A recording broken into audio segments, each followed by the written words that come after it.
आप सभी को जय मसीह की। आपका स्वागत है बाइबल के वचन चैनल पर। आज की वीडियो में हम मरकुस रचित सुसमाचार का अध्याय 9 को पढ़ेंगे। यहाँ पर इस प्रकार लिखा है, उसने उनसे कहा, मैं तुमसे सच कहता हूँ कि जो यहाँ खड़े हैं उनमें से कोई कोई ऐसे हैं कि जब तक परमेश्वर के राज को सामर्थ्य सहित आया हुआ न देख लें तब तक मृत्यु का स्वाद कदापि न चखेंगे।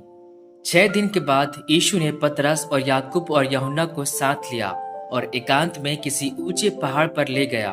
वहां उनके सामने उसका रूप बदल गया और उसका वस्त्र ऐसा चमकने लगा और यहाँ तक कि उज्जवल हुआ कि पृथ्वी पर कोई धोबी भी वैसा उज्जवल नहीं कर सकता। और उन्हें मूसा के साथ एलिया दिखाई दिया। वे यीशु के साथ बातें करते थे। इस पर पतरस ने यीशु से कहा, हे रब्बी, हमारा यहाँ रहना अच्छा है, इसीलिए हम 3 मंडप बनाए, एक तेरे लिए, एक मूसा के लिए और एक एलिया के लिए। क्योंकि वह न जानता था कि क्या उत्तर थे, इसलिए कि वे बहुत डर गए थे। तब एक बादल ने उन्हें छा लिया और उस बादल में से यह शब्द निकला, यह मेरा प्रिय पुत्र है, इसकी सुनो। तब उन्होंने एकाएक चारों ओर दृष्टि की और यीशु को छोड़ अपने साथ और किसी को न देखा। पहाड़ से उतरते समय उसने उन्हें आज्ञा दी कि जब तक मनुष्य का पुत्र मरे हुओं में से जी न उठे तब तक जो कुछ तुमने देखा है वह किसी से न कहना। उन्होंने इस बात को स्मरण रखा और आपस में वाद विवाद करने लगे, मरे हुओं में से जी उठने का क्या अर्थ है। और उन्होंने उससे पूछा, शास्त्री क्यों कहते हैं कि एलिया का पहले आना अवश्य है। उसने उन्हें उत्तर दिया, एलिया सचमुच पहले आकर सब कुछ सुधारेगा, परंतु मनुष्य के पुत्र के विषय में यह क्यों लिखा है कि वह बहुत दुख उठाएगा और तुच्छ गिना जाएगा। परंतु मैं तुमसे कहता हूँ कि एलिया तो आ चुका और जैसा उसके विषय में लिखा है उन्होंने जो कुछ चाहा उसके साथ किया। जब वह चेलों के पास आया तो देखा कि उनके चारों ओर बड़ी भीड़ लगी है और शास्त्री उनके साथ विवाद कर रहे हैं। उसे देखते ही सब बहुत ही आश्चर्य करने लगे और उसकी ओर दौड़कर उसे नमस्कार किया। उसने उनसे पूछा, तुम इनसे क्या विवाद कर रहे हो। भीड़ में से एक ने उसे उत्तर दिया, हे गुरु, मैं अपने पुत्र को जिसमें गूंगी आत्मा समाई है तेरे पास लाया था। जहाँ कहीं वह उसे पकड़ती है वहीं पटक देती है और वह मुंह में फेन भर लाता है और दांत पीसता और सूखता जाता है। मैंने तेरे चेलों से कहा कि वे उसे निकाल दें, परंतु वे निकाल न सके। यह सुनकर उसने उनसे उत्तर दे के कहा, हे अविश्वासी लोगों, मैं कब तक तुम्हारे साथ रहूंगा और कब तक तुम्हारी सहूंगा। उसे मेरे पास लाओ। तब वे उसे उसके पास ले आए और जब उसने उसे देखा तो उस आत्मा ने तुरंत उसे मरोड़ा और वह भूमि पर गिरा और मुंह से फेन बहाते हुए लौटने लगा। उसने उसके पिता से पूछा, इसकी यह दशा कब से है। उसने कहा, बचपन से। उसने इसे नष्ट करने के लिए कभी आग और कभी पानी में गिराया, परंतु यदि तू कुछ कर सके तो हम पर तरस खाकर हमारा उपकार कर। यीशु ने उससे कहा, यदि तू कर सकता है, यह क्या बात है। विश्वास करने वाले के लिए सब कुछ हो सकता है। बालक के पिता ने तुरंत गिड़गिड़ाकर कहा, हे प्रभु, मैं विश्वास करता हूँ, मेरे अविश्वास का उपाय कर।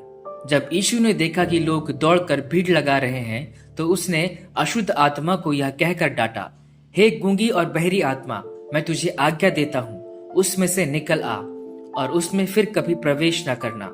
तब वह चिल्लाकर और उसे बहुत मरोड़ कर निकल आई और बालक मरा हुआ सा हो गया। यहाँ तक कि बहुत लोग कहने लगे कि वह मर गया, परंतु यीशु ने उसका हाथ पकड़ के उसे उठाया और वह खड़ा हो गया। जब वह घर में आया तो उसके चेलों ने एकांत में उससे पूछा, हम उसे क्यों न निकाल सके। उसने उनसे कहा, यह जाति बिना प्रार्थना किसी और उपाय से नहीं निकल सकती। फिर वे वहां से चले और गलील में होकर जा रहे थे। वह नहीं चाहता था कि कोई जाने, क्योंकि वह अपने चेलों को उपदेश देता और उनसे कहता था, मनुष्य का पुत्र मनुष्यों के हाथ में पकड़वाया जाएगा और वे उसे मार डालेंगे और वह मरने के 3 दिन बाद जी उठेगा। पर यह बात उनकी समझ में नहीं आई और वे उससे पूछने से डरते थे। फिर वे कफरनहूम में आए और घर में आकर उसने उनसे पूछा, रास्ते में तुम किस बात पर विवाद कर रहे थे। वे चुप रहे, क्योंकि मार्ग में उन्होंने आपस में यह वाद विवाद किया था कि हम में से बड़ा कौन है। तब उसने बैठकर 12 को बुलाया और उनसे कहा, यदि कोई बड़ा होना चाहे तो सबसे छोटा और सबका सेवक बने और उसने एक बालक को लेकर उनके बीच में खड़ा किया और उसे गोद में लेकर उनसे कहा, जो कोई मेरे नाम से ऐसे बालकों में से किसी एक को भी ग्रहण करता है वह मुझे ग्रहण करता है, और जो कोई मुझे ग्रहण करता है वह मुझे नहीं वरन मेरे भेजने वाले को ग्रहण करता है। तब यूहन्ना ने उससे कहा, हे गुरु, हमने एक मनुष्य को तेरे नाम से दुष्ट आत्माओं को निकालते देखा और हम उसे मना करने लगे, क्योंकि वह हमारे पीछे नहीं हो लेता था। यीशु ने कहा, उसको मत मना करो, क्योंकि ऐसा कोई नहीं जो मेरे नाम से सामर्थ का काम करे और जल्दी से मुझे बुरा कह सके। क्योंकि जो हमारे विरोध में नहीं वह हमारी ओर है। जो कोई एक कटोरा पानी तुम्हें इसीलिए पिलाए कि तुम मसीह के हो, तो मैं तुमसे सच कहता हूँ कि वह अपना प्रतिफल किसी रीति से न खोएगा। जो कोई इन छोटों में से जो मुझ पर विश्वास करते हैं किसी को ठोकर खिलाए, तो उसके लिए भला यह है कि एक बड़ी चक्की का पाट उसके गले में लटकाया जाए और वह समुद्र में डाल दिया जाए। यदि तेरा हाथ तुझे ठोकर खिलाए तो उसे काट डाल। टूंडा होकर जीवन में प्रवेश करना तेरे लिए इससे भला है कि दो हाथ रहते हुए नरक की आग में डाला जाए, जो कभी बुझने की नहीं, जहाँ उनका कीड़ा नहीं मरता और आग नहीं बुझती। यदि तेरा पांव तुझे ठोकर खिलाए तो उसे काट डाल। लंगड़ा होकर जीवन में प्रवेश करना तेरे लिए इससे भला है कि दो पांव रहते हुए नरक में डाला जाए, जहाँ उनका कीड़ा नहीं मरता और आग नहीं बुझती। यदि तेरी आंख तुझे ठोकर खिलाए तो उसे निकाल डाल। काना होकर परमेश्वर के राज्य में प्रवेश करना तेरे लिए इससे भला है कि दो आंख रहते हुए तू नरक में डाला जाए, जहाँ उनका कीड़ा नहीं मरता और आग नहीं बुझती। क्योंकि हर एक जन आग से नमकीन किया जाएगा। नमक अच्छा है, पर यदि नमक का स्वाद जाता रहे तो उसे किससे नमकीन करोगे? अपने में नमक रखो और आपस में मेल मिलाप से रहो। परमेश्वर अपने वचन के पढ़े जाने और सुने जाने पर हम सभी को आशीष दे। आमीन।